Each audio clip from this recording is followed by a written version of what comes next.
I'm dressed for work. I just haven't made it there yet. I decided to have a slow morning to myself, and I'm embracing every single moment of it. One of the hardest realizations is realizing that you can change your job and still recreate the same life that you had before. The same exhaustion, the same depletion, always being on.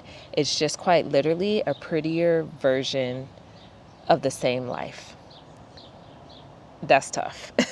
And if you've been here for a minute, you know that's something that I realized about 30 days ago, and I've been battling with that myself, but also trying to work through it intentionally.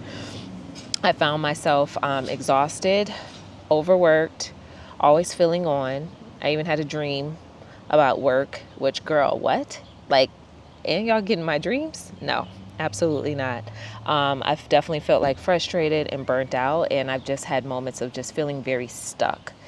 Because we do need a paycheck, we have bills that we need to take care of, and in the same token, it's a fight when it just doesn't feel like it aligns and it doesn't feel how you want to feel. If your nervous system is kind of always on 10, or you feel like your to-do list is piling up and piling up and piling up and piling up in a sense where you want to go hide in a corner where no one can find you. I've had many of those moments, and it's quite literally exhausting. So I've read your comments. A lot of y'all mentioned that you have a prettier version of the same life. You thought this would fix it too. You mentioned that you're exhausted even after leveling up. Go to the front door. The guy's here to fix the fence. A lot of y'all mentioned that you have a prettier version of the same life. You're exhausted even after you've leveled up. You took a new job. It gave you 40, 50, 60,000 more dollars, and you're like balling. But now your energy literally isn't matching up with the paycheck. Like 1 + 1 is not equaling 2 anymore. You want your time back and your life back, and you can't keep doing this forever. So reading through y'all's comments, there's almost 200 comments on here, and I took them and just compiled most of the feelings, the thoughts, the emotions, the frustration that y'all shared with me.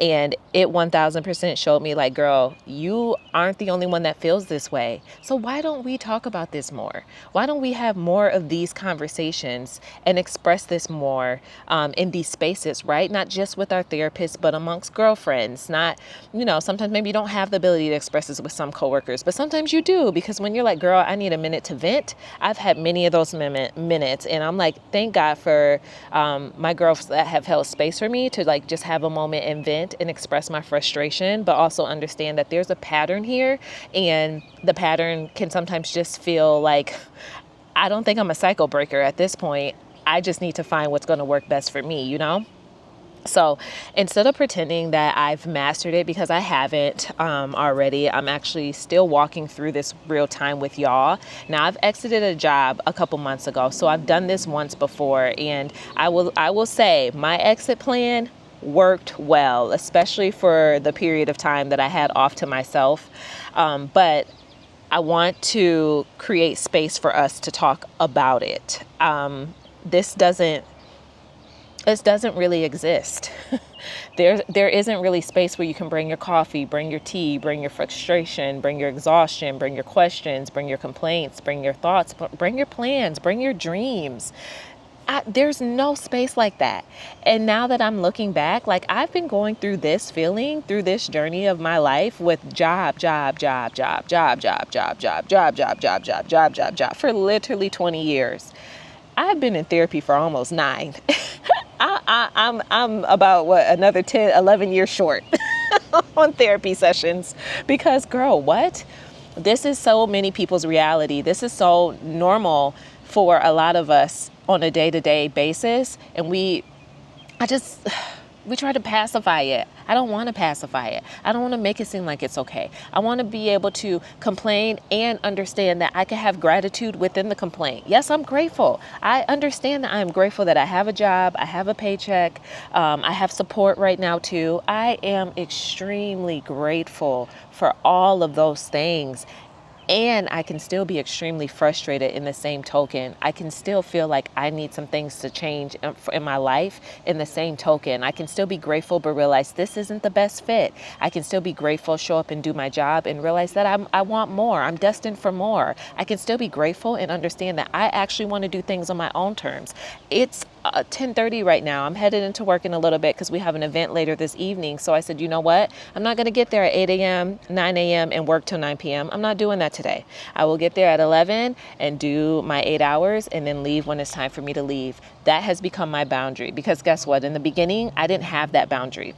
In the beginning, I showed up because that's what a good worker does. That's what a manager does. That's what a leader does. That's what someone real dedicated does. But when that person burns out, what good am I leading you?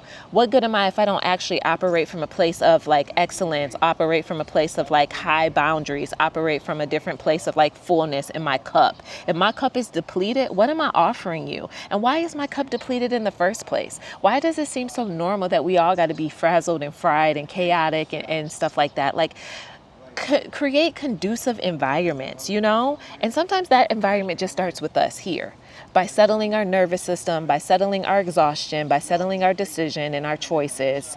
I would love to just stay outside the rest of today. And that probably would look like me not having a job. I think, you know, long term, it's just really on my terms because I'm not saying I don't want to work. I'm not saying I don't want a job.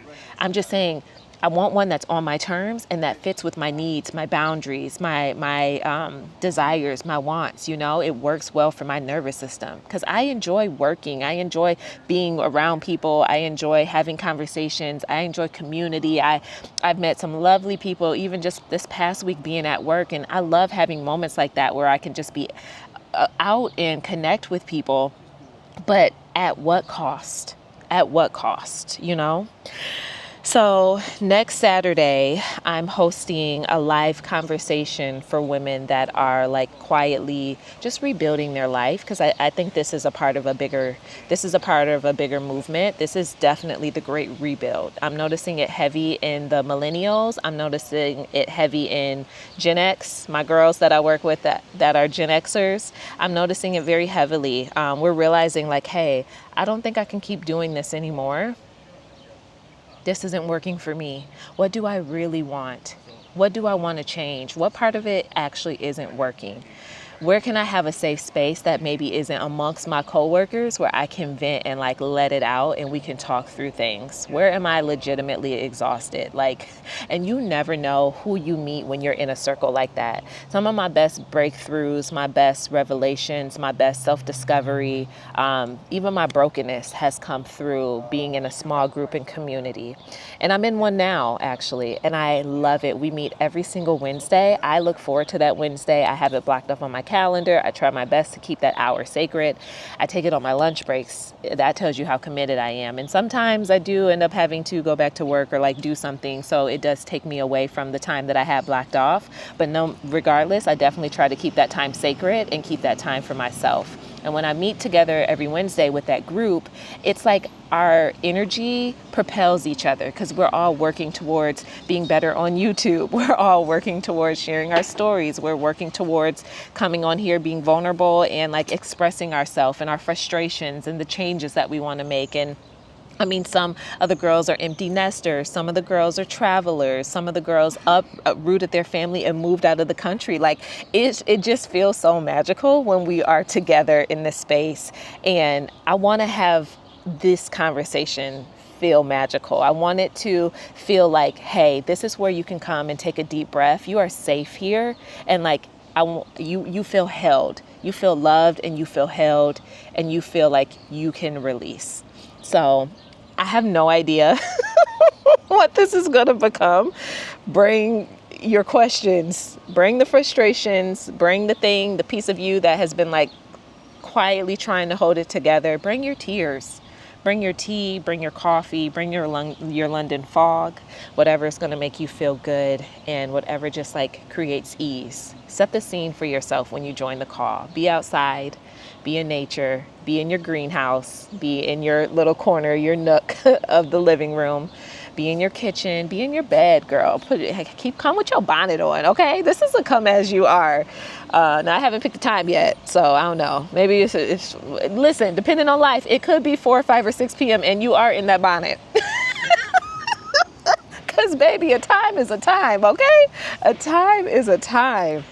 But no matter how you choose to come, just come.